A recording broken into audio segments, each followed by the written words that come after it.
What's up? What's up? What's up, you guys? Thank you for joining our Fearless Investing podcast. I am so excited to have Ward with us today. Ward with Junk Fathers. Let's go. Before we get started, let's do a quick commercial break before we get started.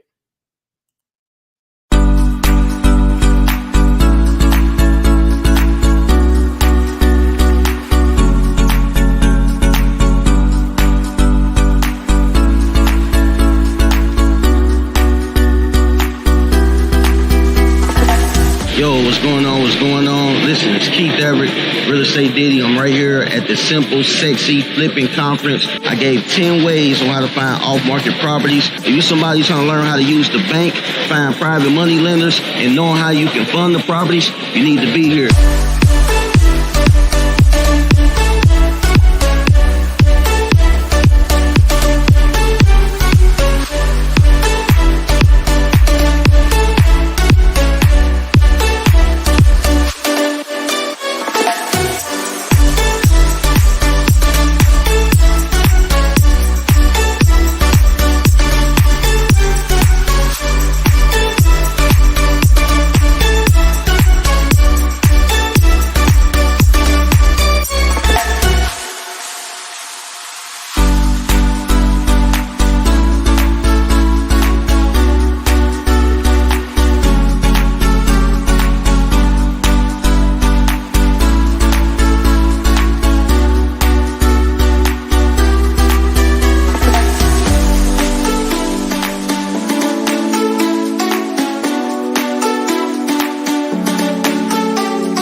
I would definitely recommend this event to anybody, especially if you're looking to get started in this business, because sometimes you just don't know where to go, and sometimes you don't know how to get started. And sometimes it could be the reverse. You got the motivation, but you don't have the education, or you have the education, you don't have the motivation. So sometimes it's being in certain rooms with certain people that'll kind of uplift you or inspire you or get you moving, get you thinking. But more importantly, this is the kind of room you want to be in, especially if you're a newbie. Let's go. Welcome, you guys again to the Fearless Podcast, Fearless Investing Podcast. I'm in the studio today. I'm so excited. I have in the studio. Wait, before I tell y'all who I have in the studio, everybody probably wants to know why is X Flipper, why is Antonio not outside? Antonio decided this morning he needed a break. So he is breaking from the house. We look good. We're good. He is breaking from the house today, but you'll see him chiming in the comments. He is definitely up and watching. So just get that real quick out the way. Tanya is taking a break, a Christmas break, I guess you would call it, a holiday break. He'll be back in hopefully tomorrow. If not, guess what? We'll roll it without him tomorrow too. Ward, thank you first for joining us on the Fearless Podcast today. I'm really excited to dive in, jump into it, and find out exactly. I don't want to tell them who Ward is. You tell me, who is Ward? I'm Antoine Ward. Now, I want to start out by saying I'm a man of peace. Now that's deep right there, because there's nothing like peace. Absolutely. So you don't like fussing? No, I don't like fussing. No You got kids? Yes, ma'am. You fuss with them kids? Yeah, a little bit. Yeah. I used to say I didn't like fussing, but now I fuss every day. I may not fuss with Antonio. I may not fuss with a lot of others, but my kids get it. Right. Every 20, 30 minutes sometimes. They get something. They get it. All right. So you are a man of peace. How many kids you have? Just one. Just one. One son. How old is he? 19. Oh yeah, you ain't fussing, you fighting. You're not fussing at all. That's so what does your son do? He work at Publix. Oh, that's what's up. I'm trying to get him to decide if he want to get into this entrepreneur field or not. But weighing his options. I ain't trying to force nothing on him. Absolutely, absolutely. We're gonna get into that because I feel like you don't even have to force it on him. He probably has it already in his head Right. because he's seen you do it. Have you Right. done it all his life? Yeah, I've been basically half of his life basically I've been doing it. So, before I got into this field, I was already kind of setting the stone before I started the junk removal business with the lawn care business. So he kind of seen me, do a lot of stuff. Also, he kind of seen me like say what I'm gonna do, then boom, it's like it happened. Like dad a sharpshooter. There's the action taker. Let's go. All right. So, for those of you who don't know, Ward owns Junk Fathers. Ward, tell us a little bit about Junk Fathers. What is Junk Fathers? So Junk Fathers, junk removal and dumpster run company. So we remove junk for single pickup items to a whole house clean out. Also, we rent dumpsters, 15-yard residential dumpsters. We do residential and commercial, but our main goal is targeting residential customers, everyday homeowners, and contractors and flippers, or anybody just looking to dispose of something. We can dispose of any type of waste, as long as it ain't any type of hazardous material. Also, we do light demo as well, interior and exterior, fences, bathroom demos, kitchen demos, and things like that. Anything dealing with waste or disposal, we can just about handle. Oh, let's go. I was about to say y'all do everything. I didn't know y'all did that much. Let's go. All right. So take me back to the younger Ward. Like, did you grow up in a two-parent household? Like, what did that look like growing up? No, I didn't grow up in a two-parent household. My dad, he was there in and out, and then my dad was like, he kind of strayed away, and then he came back, and then because my dad actually was on drugs, so he was on the street, but my dad was like, he taught me a lot, and like I ain't never had no type of envy or anything against my dad, no matter what he did or how he lived his life. I still admired him and love him. I don't got no hatred against him. I was with him until he passed away back in 2014. My mom, she always been there. Always been a mama, tremendous hustler. Always kept two jobs. She used to work this 7 to 3. Then sometimes once to 7 to 3, she'll pick up the 3 to 11. So sometimes we'll just come home. We'll be basically raising ourselves, but we weren't hurt for nothing. Absolutely. Absolutely. Oh, so mom is where you got the hustle from. Right. Daddy was a hustler too. Now Okay. I ain't gonna take Okay. that from him. Tell me. Yeah. Okay. Okay. Yeah, my dad was a good hustler too. Like I said, he just got caught up whatever he did, and he just ended up steering away at the end. But he'll still be there. Like he used to be downtown right here in the city. Like I can go down there and ride past him. I'll be like, hey, stop talk to him and everything. And sometimes he had money and everything. He'll give me some money. So dad still was a good dad, no matter what his lifestyle did. And I was always a good son. I remember one time he came to me. He said, uh, is I'm putting too much pressure on you or being the burden. I said, no, you ain't being the burden because if it weren't for you, I wouldn't even be here. Amen. Amen. Oh, that's what's up. All right. So I love that though. I love the fact that shout out to your mom. Shout out to your mom for not painting your dad in a bad light, even though he was doing what he was doing, Right. and still allowed you to have that relationship with him. Because I feel like it's those relationships that really form you to where you are today, to where you're going to be in the future. Because even if even if things aren't always great, having that relationship to be able to remember him, being able to talk to him, not shutting him out of your life, those were important. Right. My aunts and my uncles when I was younger were on drugs, and when I tell you I had the best relationships with them, even though they were on drugs. But Right.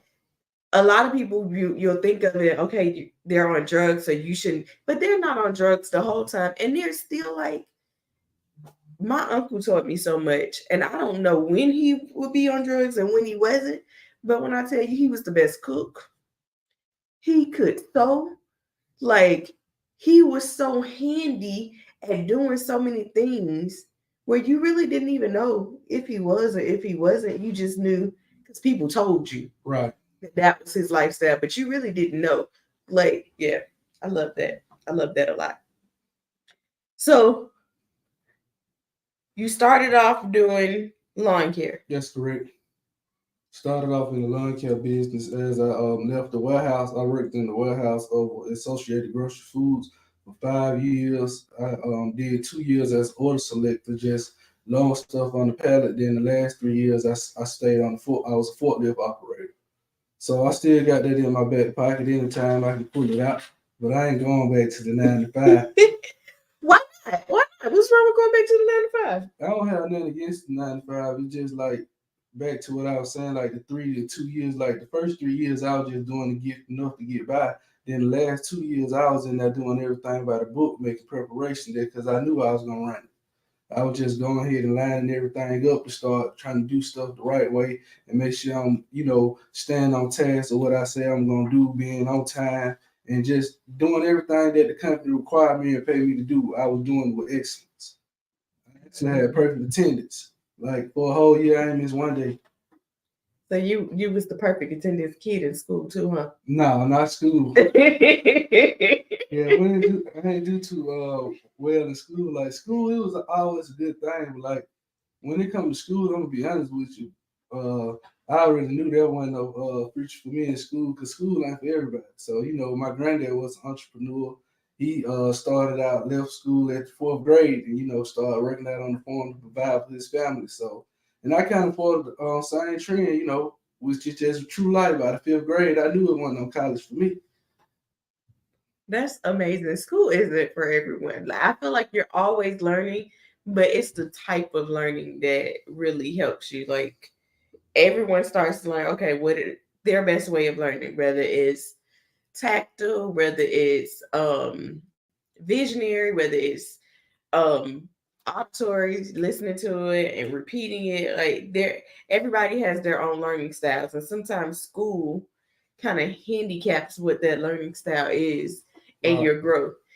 Antonio was asking who inspired you to get into the dumpster business. And I feel like you hinted on it a little bit when you said your granddad. Was right. he the person that really inspired you?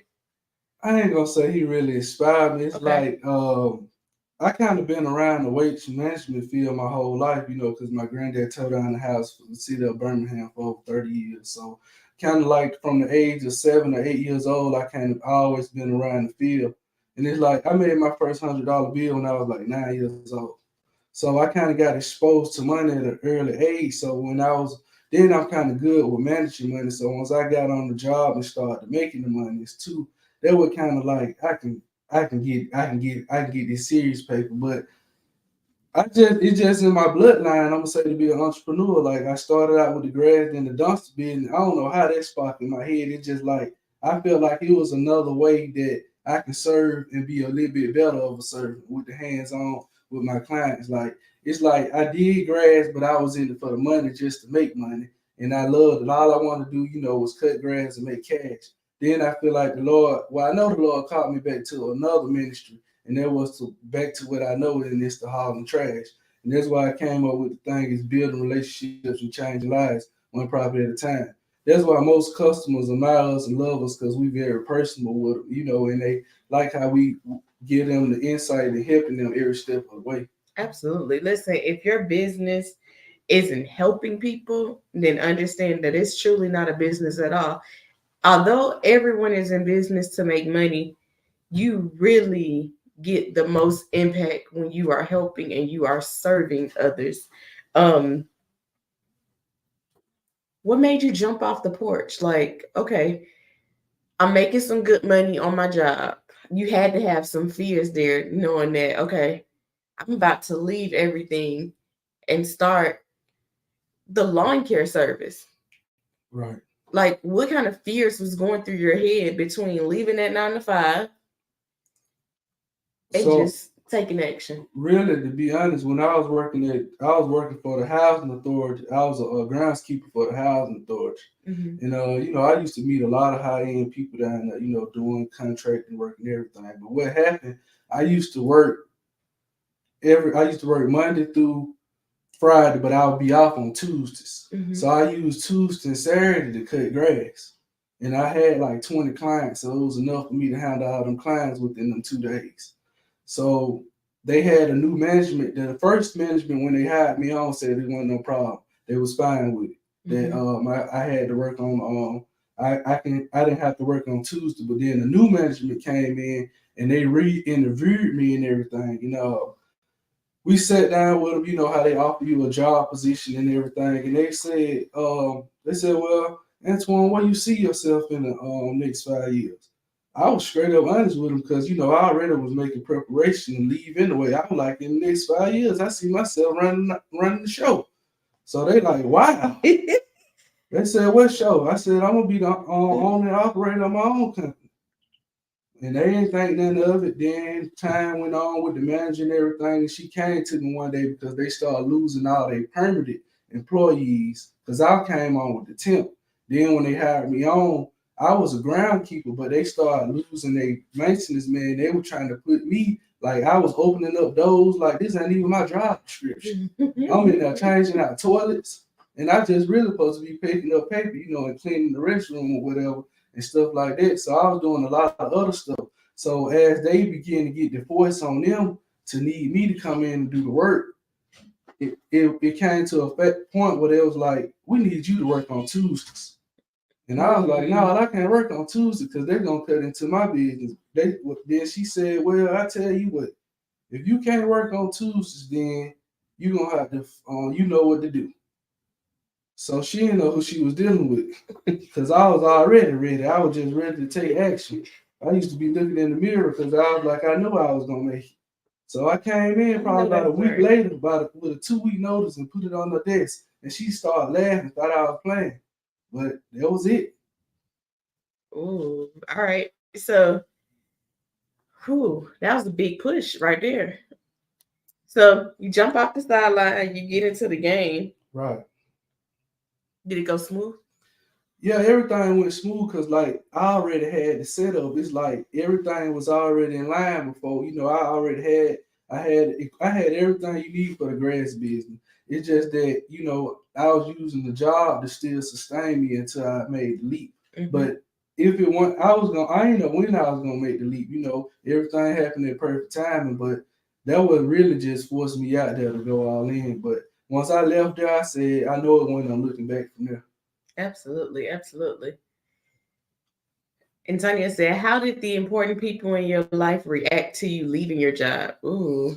Oh, everybody came. I used to go to my grandma and auntie house all the time, like when I was working the job, because they didn't stay too far from me.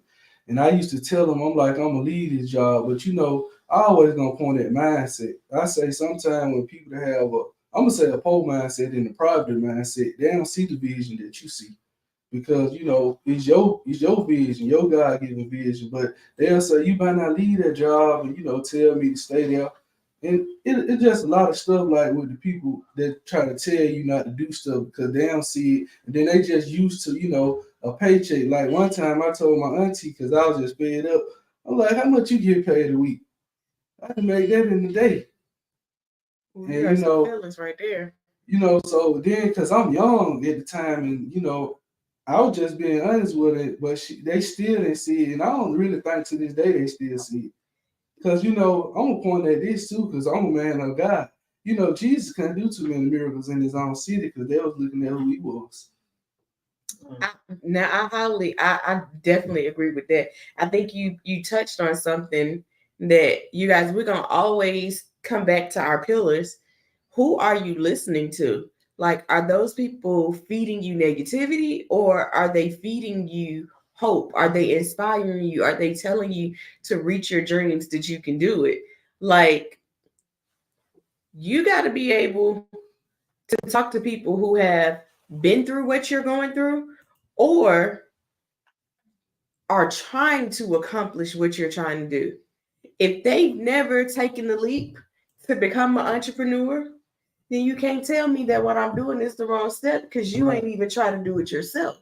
Right. So it's really important to know who are you listening to because You got to get around people that's going to feed you hope, that's going to inspire you, that's going to feed you positivity so that you can continue to push through. Right. You said something big. Your vision is not everybody else's vision.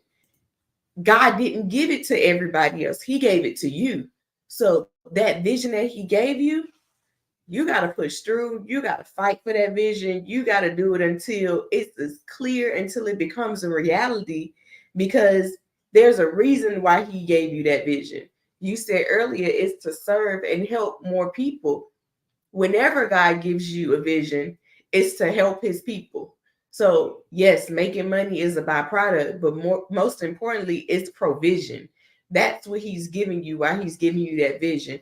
He's giving you provision so that you can continue to live comfortably, as comfortable as he allows you to live. It may not be lavish. It just may not be, but he's going to give you provision so that you can continue to be a blessing to his people. And everybody's not going to understand it because that's not their vision. And don't get mad at them for not understanding. It's just not their vision. They'll, as the old folks say, it'll get clearer by and by, but it's not their vision. Your family will be the last people sometime that believes in that vision, because and not because they don't believe in you, it's because they know you this from this young state. Right. They don't know the growth. They didn't see the growth. They don't understand the learning that goes behind it. They don't understand the different. I've seen you go to different conventions. They don't understand the different conventions that you go to, the doors that you're opening, the conversations that you're having, because they're not walking that path with you. So sometimes it hits them fast, and sometimes they'll never see it. Right. Because I don't even know what the because is, but sometimes they'll never see it because they're always looking at Antoine, the young boy, Antoine, the 15-year-old, Antoine, the 20-year-old, versus Antoine, the entrepreneur, the business owner. That's correct. So don't feel bad about it. It kind of is what it is. And that's why a lot of people go outside of their city. That's why a lot of people go outside of their community, outside of their family, because of that gap. Right. That gap right there. Stop it, Antonio. Going from the lawn care to dumpsters, they're not exactly the same. No, it's complete opposite. It really is. Why would you do that? Well, with the grass and the dumpsters, I used to talk to my uncle. I just told him that I wanted to get into the dumpster game. So like the way I came in with the trailer and the skid pallet in the chain, where you just get a utility trailer, build the sides up on it, then you put a pallet inside it with a chain, and then you go to the landfill and they pull it out. Now, sometimes you can go to the landfill and the guys might be on break, or they might just be so busy they can't pull it out. Now you got to unload it by hand. So, but why I made the transition is I wanted to get it to, I knew I wasn't at the time ready to structure where I can put a team together and get somebody to go out there and work for me. And I know I wasn't making the proper money that I knew I could be making. So I said, I'm going to transition to this. And once I started trying it, now to be honest, I was cutting grass and I was doing all three. I was doing dumpster, junk removal, and cutting grass. Hustle hard. Gotta hustle. Yeah, I was going hard. So I was doing all three. And it just got to the point, where, I was stacking and managing my money to kind of steer towards the junk removing dumpster. So like once the season began to end, I was already telling customers, the season winding up, I was like, hey, I got somebody else gonna have to cut your grass. So I was sending people other way. And then when the season came to an end, I was like, well, I'm gonna have to stop cutting grass. So I called all my customers professionally and told them I'm sorry, but Ward and Ward Lawn Care no longer come business. They're like, no, we need you. I'm like, we no longer doing it. And like when it was sometime like two with it wasn't necessarily about the money. It's just like the time too that you knew that you can make based off the junk removing dumpsters. Like, why would I go cut a yard for $600? I mean, $60 when I just did a pickup for $400 in the same amount of probably 30 minutes to an hour. Listen, listen, y'all. Don't get caught up. Don't get caught up in the deal. The same amount of time that it takes you, like he just said, the same amount of time it takes you to do that deal that you're stuck on, you can do an even bigger one. All right. Don't get caught up in that particular thing that you're doing, that particular way that you're making money. Always ask yourself, how can I be better? How can I grow? Because I think Grant Cardone is the guy that told me this, and he was like, you're making $10,000 on this deal that it's taking you 40 hours to do versus using that same 40 hours and making $1 million. Why not do the million? Why even do that little one? So look, don't get caught up in it. That was a brilliant switch at that point. That was a no-brainer. Right. It was like automatic. Like it's time. But the thing about it that I kind of look back to the day and say, God was in the same speed of really giving me the dream of the lawn care that I wanted because it was doors starting to open it up that I once prayed for. Now I'm turning my back on it. So, it was kind of like a hard twist. Like, I wanted the contracts and they were starting to come in. I was getting contracts from churches. This a lady called me out of Coleman because somebody spoke my name in the room. And a lady out of with the property management called me out of Coleman, and she wanted me to cut a couple of apartment complexes, and they had a ton of houses they wanted me to do. So I'm saying there could have been probably like a $5,000 contract per month. And then, churches, like other commercial properties, everything was just starting to pour in. I'm like, but I still decide not to take it, no matter how much money I seen that I could have made with the grass. I still decide to pursue the junk removing dumpsters. And look at it today. Look at Junk Father. Ward and Ward was a nice, stamp business, and we had it going on. But I like to say Junk Father is a household name. There we go. Let's go. Let's go. All right. Antonio said, are there any tips that you would give your customers when using a dumpster or getting a demo done? Right. So when you get in a dumpster, I always say you can consider that as a do-it-yourself project. So when we drop the dumpster off, or when I drop the dumpster off, I explain to the customers if they're there on site, how to load it, don't overload it, how to open up the dumpster. Why not overload it? I want to get it all up. Right. It's for safety. Safety is number one. You don't want to go down the street with all that stuff on dumpster. Like I'm to the point where we don't pull them off if they overload. And we tell customers that over and over again, when we get there, don't overload it. You're gonna give them the text, don't overload it. And then after we get to know with a customer, sometimes we don't tell them as much, but the new customer, we gonna drill it to. And then, most of the time when dumpsters get overloaded, it be the people who don't really have a lot of stuff. But you can go to a hoarder house and they won't even overload it. But you'll go to somebody's house who they're going to find some junk just to overload it. And I said that it bothers me all the time. Like, I wasn't ever expecting for you to overload it. But when you go to people's house, they got tons of stuff all everywhere. They say and you can come back in that dumpster stacked perfect. Oh my gosh. They said they got to get their money's worth. Right. But it's basically for safety. Like when I first got started, I was running the trailers. And I actually had a mattress fly off on the highway and the ticket was like $275.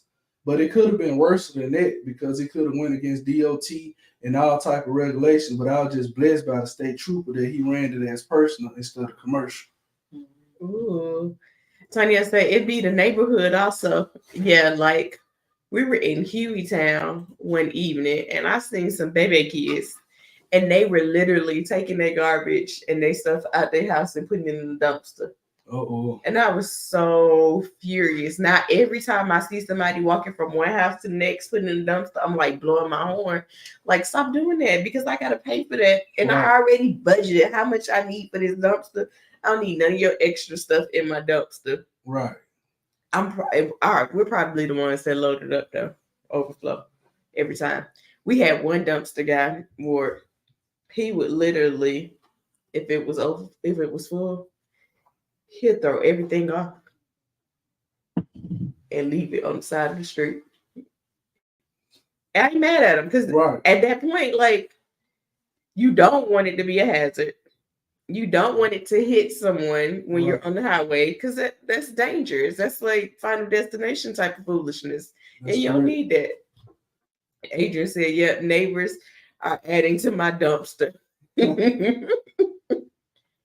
do that. They do. It's like fresh meat. I don't pay for garbage, so I'm gonna go ahead and add it. Right. All right. Did we answer Antonio's question? What advice would you give someone getting the demo done? So when you get the demo done, you got to be extremely cautious and professional. Make sure you got the right type of guys.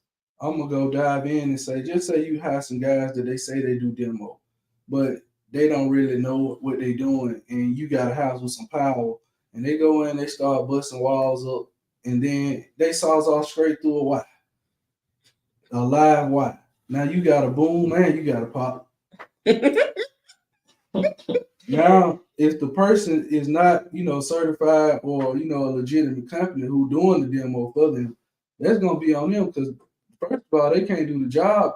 Then they probably came in at a lower cost. So you're gonna have to be responsible for the fix your power and get somebody else to finish the job. So when you're doing the demo, I always tell people to make sure you get some people who know what they're doing and ask questions on how many times you did it and get them to show you proof to make sure that you got the proper guys doing the demo. Absolutely. And then demo is dangerous too because you got to know what you're doing.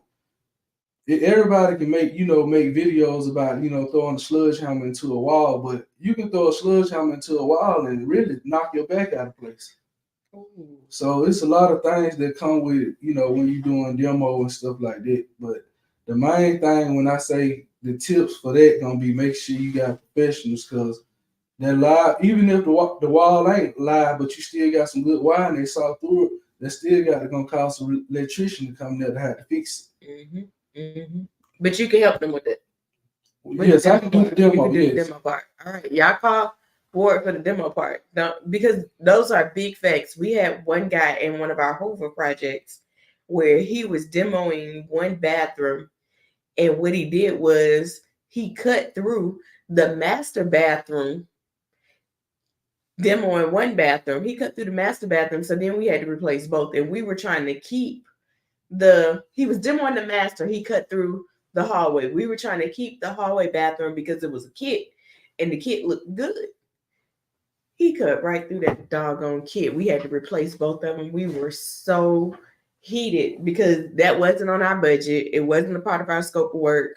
We were already into our contingencies, and we knew he didn't have the money to go ahead and replace it. Like, we could take it from his back end, but somebody still had to go buy the kit, the time that it was going to take, and it was going to slow us up on our project. So absolutely, make sure you ask questions. Make sure you tell them exactly what you want them to do, and don't leave it up to chance because anything can happen. You mess around and knock down the wrong wall, the whole house is coming down. Right. The whole house could come down. Trisha says, I need to clean out my garage. It is a dumpster in my neighborhood. Don't use that dumpster in your neighborhood. Don't use that dumpster in your neighborhood. Adrian say, please call someone that know what they're doing. Absolutely, absolutely. All right. So, what's next for Ward from a business standpoint? Like, what's next for Ward? The next thing gonna be for me to get a little bit more organized and probably add another truck and have them specifically doing either dumpsters or give me a dump truck and have the guys specifically doing just junk removal because it's getting to the point, well, I can't do it all, and the guys I have working with me, we can't just do it all, so it's gonna be a little bit more expansion. Now, another thing I know I get a lot of calls with people asking me about 20s and 30 yards, which a lot of people don't understand that's a whole nother market for us, CDL license and just a whole nother ball game of high insurance and just that's a whole nother lane. Which at this point, that's not my lane. Like I'm crushing it with the 15 yards, and we may can go up to a 20, but 30, that's a whole nother lane because you still have 20 yards and stay up under the CDL mark. And then, but my main goal right now is, just continue to serve the people I got. Because sometimes, just because I go out and go get some more equipment like the 30s and 40s don't also mean more money. It can mean more trouble. And you got to be able to decipher that quickly. Right. Because I think my coach said it best. Sometimes it's the opportunities that are distractions. So it may look like an opportunity. It comes in the form of an opportunity, but it's really a distraction. Right. Stay in your lane. Know what it is that you're doing and be the best at what you do. I feel like the reason why Junk Fathers is the household name is because you're in your lane and everyone knows that you're the best at what you do. From the wrapping of the dumpsters, you can tell your dumpster a mile away because you can see it from 2 blocks away. Right. It's catchy, it's bright, and it's letting everybody in the community know whether you're there or not. Right. This is who you need to call. That's correct. So I admire you about that. I think that is absolutely amazing. Stay in your lane. Don't go jumping in and out of lanes because it looks like an opportunity. It looks like it's a lot of money. It looks splashy. Opportunity. Sometimes the distractions come in the form of opportunities. So understand what is a distraction and what is an opportunity before you jump on it. If you continue to jump on different things every 30 days, you're not gonna be great at anything. You're gonna become someone that is good at a lot of things but great at nothing. Be great at something. Right. Antonio said for the people who are still working at 9 to 5 and they're really on the fence about making that leap into entrepreneurship, what advice would you give them? I'm gonna go with the 3 P's: proper preparation to prevent poor performance. So I always been the person that made preparation and try to put stuff in position before I make a transition. Do I need to run that back? Yeah, run it back. Start. First P is Preparation. Proper preparation. Proper preparation. So you won't prevent poor performance. To prevent poor performance. I like that. So, but like I say, I always been the person to kind of make preparation for stuff. So if you working a 9 to 5, then you need to start putting yourself in a position to be able to leave. A lot of people say it don't take money to do stuff, it don't take this, but most times if you're trying to leave a job, you're gonna have something to follow on to make the transition to get to the next leap. Unless you just a genius, which you still gonna need it because the knowledge ain't gonna get it. You're gonna need a little bit more than the book sense. So the way I did it, I made preparation. I knew I was gonna leave my job. So every dime that came to me when I was getting a check, I wasn't just going out and blowing it. I was putting me a little bit to the side so I can get to the point where I can leave. And then when it was time for me to leave, I still didn't leave because I stayed another 2 years. For the first job I was working, then before I went to the housing authority. I've been doing this since I've been working. Every dime that come to me don't go out the door. That's right. That's right. So, but the advice that I would give to them is to make the preparation, to start, managing and saving your money. And then once you do that, you get on the budget. That's the whole key, to get on the budget, to manage, save, and then you can use that as your leverage to leave. Absolutely. When we went full time, and it was more forced, not by choice. Preparation was the key. Not just leaving your job, not just starting. And I just thought that Antonio was crazy because he was big about preparation. Before I left my job, I was making 60,000 a year, but we were living off of 30,000 a year. So it's important to be able to understand where you are, understand that budget, and don't live above your means. Like live below your means if your goals are to be an entrepreneur. Live below your means so that you have something that you can fall back on. There's gonna be some months you don't make the money. Like there's gonna be some months where you don't know when that Monday's coming, when that Friday's coming, when that next payday's coming, because as an entrepreneur, it's not always just straight up. Like There's a bunch of hills and obstacles that you're gonna find. I don't want you by any means to think that it's easy. Can anyone do it? Yes, anyone can do it. You just need to have dedication. You just need to know that you're gonna do it and don't quit. But save. Don't spend it all. Don't blow it all and expect to not have that rainy day to come. It's gonna come. You gonna have some storms. Um,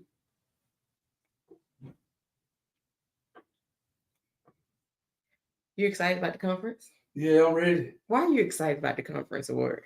You, what would be a better time, to learn about real estate? I was talking with Will last night with Jacob Title. He was just saying, just me and him in person, and all the knowledge that we sit in there and soak up, we gonna have to take some action. Y'all gotta take some action. So, oh my gosh! I said, yeah, that's gonna be the goal to go ahead and get in. I'm surrounded by it.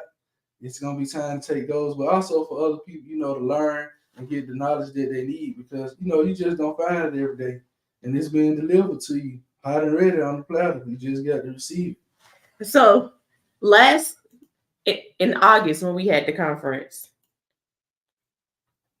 you did it in January too, right? Did you do it in January too last year?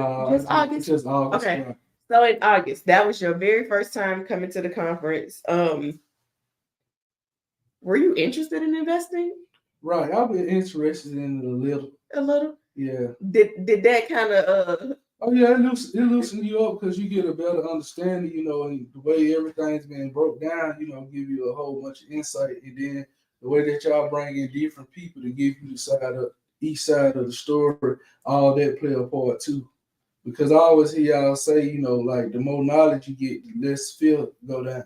Fear goes down. And that's just like with the same. That's in business. General as an entrepreneur, the more you feel like you know about something, the less fear you're gonna have to take the chances and the risks. Absolutely, absolutely. All right, who was your favorite speaker in August? I think my favorite speaker, I'm gonna have to go with Roddy. Yeah. Because one thing about Roddy, see, I'm a man like this. You can tell when somebody in the field and putting in the work and doing what they're doing. Which not taking that from nobody else, but you can tell that he about that life. He about that life. So, I can tell that he been doing it, and then you can tell that he kind of came up hard and rough too on the edge like I came up with, and then just turned it all the way around. And then people look and say, if he did it, I know I can do it. I know I can do it. Shout out to Roddy. You guys give Roddy some love. Reach out to him. Just tell him you're thinking about him. He lost his uncle the other day, and his uncle was the person that actually started him when it came to rehab. He saw him at the age of 14. So reach out to him, tell him that he's in your prayers, he's on your mind, because that was the uncle that really jump started him being into rehabbing. Yasmin, who's your favorite speaker of all time? Do you have one? I'm a money person, so you're a money person. It's kind of tied. Darius gonna get the top. Darius is the top. All right. So interesting. I don't know if I have a favorite person. I don't know if I have a favorite person. But what I can tell you is Darius wrote me yesterday and he said, let me go to what he said. Did you see what he wrote yesterday? Yes. Okay.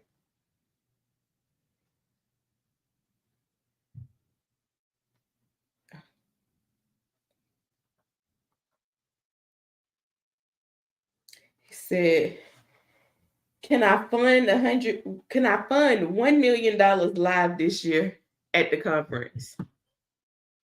Yeah. Darius is being stupid, okay? He is getting ready he's gonna go insane. So for those of you who you're on the sideline and you're trying to figure out, okay, well, my finances isn't where it needs to be, but I know I need to take the leap. I know I got that queasy feeling in my stomach where I'm supposed to be doing something different. I don't know what it is. if you're just trying to be an entrepreneur at all, even if it's not real estate, you need to get in the room when it comes to funding, when it comes to getting the funds that you need to jumpstart your business. Last year, Darius gave away like some real nuggets live last year where people were literally getting approvals while they were sitting at the conference. They were getting approvals. He was like, go to NASAR, go do this. And people were getting approvals live. He just said he's getting ready to show us how to get $1 million in funding live at the conference. Like, he's gonna run that play live. What's stopping you? Fear. Fear is stopping you. So you got to get over fear. You got to understand that on the other side of fear is success. You don't get the spirit of fear unless you're destined for success on that other side.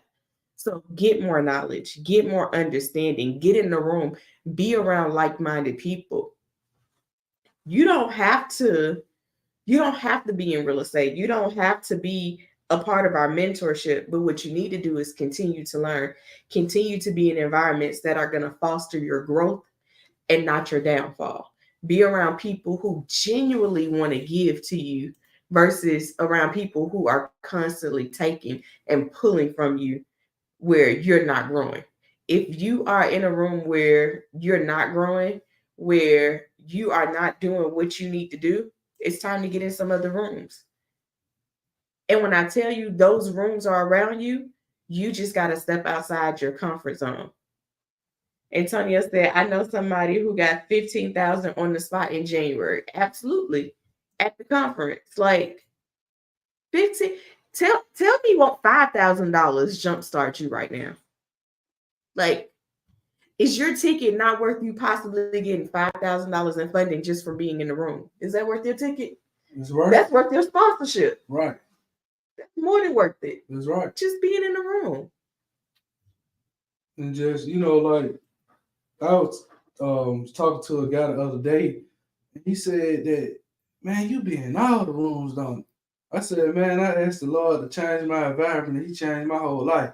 And it's just an honor and a blessing to even be connected in the room with y'all as the Denmarks and all the other people that I get to be surrounded with, because the rooms that I was in, it wasn't positive. It wasn't the same room. God had turned it around, and it's all about building relationships, changing lives.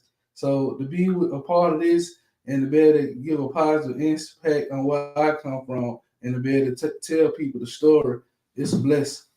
It is absolutely a blessing. Like, I agree. Like, just do it, y'all. Believe in yourself enough to do it. Even if you don't come to the conference, keep learning, keep getting in rooms, keep growing. Don't give up on yourself. All right. Do not give up on yourself. Anything you want to say before we wrap it up? Well, I'd just like to say thank you all for having me here. It's always good times to be in the room. Y'all can follow me on all social media platforms at Junk Father. You can give us a call direct at 205-422-7890, where we specialize in building relationships and changing lives one property at a time. Absolutely. Y'all got that number? Say it one more time. 205-422-7890. And all social media platforms at Junk Father, Dumpster Runners, and Junk Removal. Now, I gotta say this because I totally let this slip. Thank you. Yes, ma'am. Because yesterday, what you did at Aria Live, you didn't have to do it. So I thank you from the bottom of my heart, because you showed love when we didn't even ask you to do it. You didn't even, like, we didn't tell you to do it. And you blessed so many people yesterday. Yes, ma'am. That they weren't expecting, but I'm sure that God put it on your spirit. So I tell you, thank you for following that spirit, because sometimes we don't always follow it. So I tell you, thank you. Mm-hmm. And I know you've been a blessing to those people. And I'm sure we'll find out later exactly how it blessed them. But I thank you from the bottom of my heart for showing up and showing love. Yeah, you are, no problem. That's what it's all about, helping people and, changing lives and giving back. So, that's another beautiful thing to see a smile on somebody else's face. And that's what I believe in. Before anything comes, before in my life, I already know the ultimate goal for me is to hear God say, "Well done, Well my good done. and faithful servant." Well done. Absolutely. Trish won a gift card. Aw. She said, thank you for coming in the gift card. That's awesome. Aw. Trish, you are winning all the gifts. Come on. You don't want a conference ticket. You don't want some gift. It's your winning season. Let's go. It's your winning season, baby girl. Absolutely. Oh my goodness. I think I just lost my. Did he say you think he just lost his job? His podcast job? You did not. It'll be waiting for you. It'll be waiting for you. Oh my goodness. You guys, I want to thank you for being on. I want to thank you for your time today. If you have not checked out our free community, REI Decoded, make sure you check it out.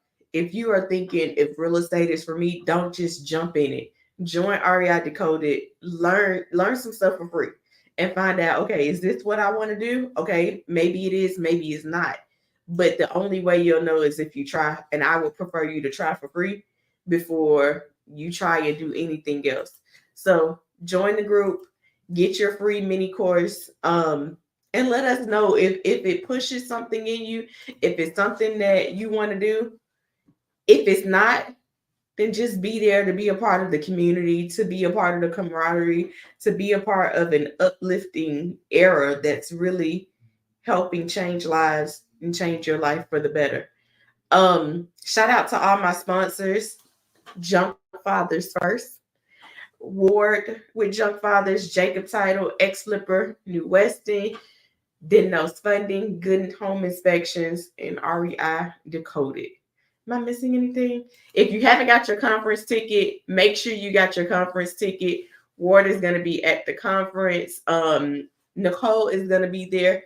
The one thing that I love about all my speakers, because I know we were talking about Darius, but the one thing I love about all my speakers is they believe they have a heart of gold like we do. So they're not gonna hold back from you. They're not because that's the one thing that we tell them.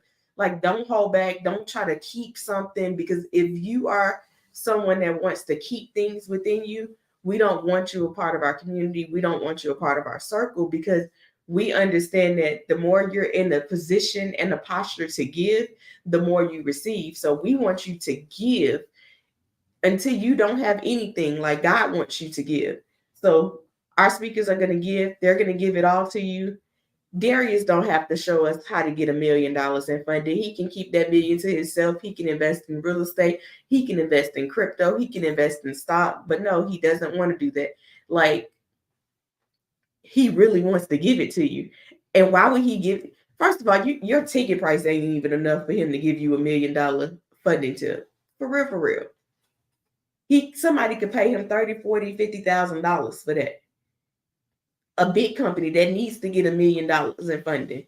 So like, learn from what you're doing, do it, take advantage of these speakers, get next to these speakers, ask them questions, whatever it is, that fear that's stopping you, that one thing that's keeping you from getting to the next level, write it down. Don't let the conference go by and you say, I should have, wish I could have asked that question. No, for the people who are in the room, write down that question and make sure that you ask that question. Rowdy is upgrading somebody from general admission to VIP, but you gotta at least commit to getting your general admission ticket. And he's gonna upgrade somebody. Rowdy ain't gotta do that. He's doing it because he has a heart of gold and because he understands that 15 minutes with him can change your life. 15 minutes with any of them can change your life. It can change your mindset. It can change your perspective, how you're currently doing business, how you're operating. Just 15 minutes. So imagine sitting down having dinner with them. Like, it's game changing. Um, so make sure you're in the room. Tomorrow we have Teresa in the building. Is Teresa tomorrow? Tomorrow's Thursday, right? No, tomorrow is Tamika. Tamika is tomorrow. Tamika wears tomorrow. I'm excited to hear from her. You guys, It's go time. 2024 is here. All right, it's go time. What are we accomplishing? What are our goals? And let's not forget about them come January 3rd, come January 4th. No, like these are our goals for the year. And guess what? That goal that you think is so big, God got something even bigger for you. That ain't even nothing compared to what He can do. Just follow that gut feeling, follow what He's doing in your life, and believe in yourself because He got you. He had you. That's correct. Every step of the way. Every step. I want to give a shout out to the Denmark's team, Yaz, and the other person working behind the scenes to make sure everything go operate. It's a beautiful thing to have a team to be able to build with, and I just like it. And it's beautiful to be a part of. Shout out to Yaz over here. Yeah. Shout out to Adrian. Yep, Adrian and Yaz, Mila. Shout out to them. Absolutely. Yesterday, we couldn't have did what we did if it wasn't for them. But I tell you, I couldn't find nothing to wear. FedEx lost my box. They delivered it to somebody else's office, and it was supposed to be my house.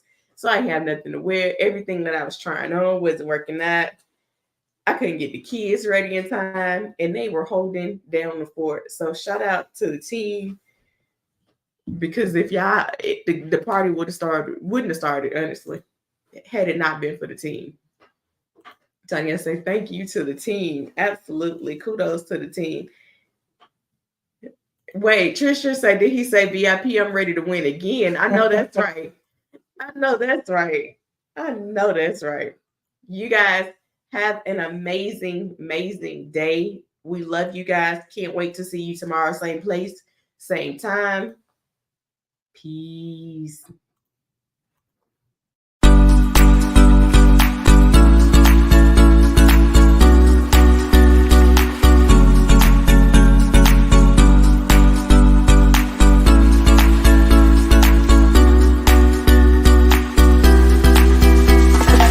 Yo, what's going on? What's going on? Listen, it's Keith Everett, Real Estate Diddy. I'm right here at the Simple, Sexy Flipping Conference. I gave 10 ways on how to find off-market properties. If you're somebody trying to learn how to use the bank, find private money lenders, and knowing how you can fund the properties, you need to be here.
I would definitely recommend this event to anybody, especially if you're looking to get started in this business, because sometimes you just don't know where to go, and sometimes you don't know how to get started.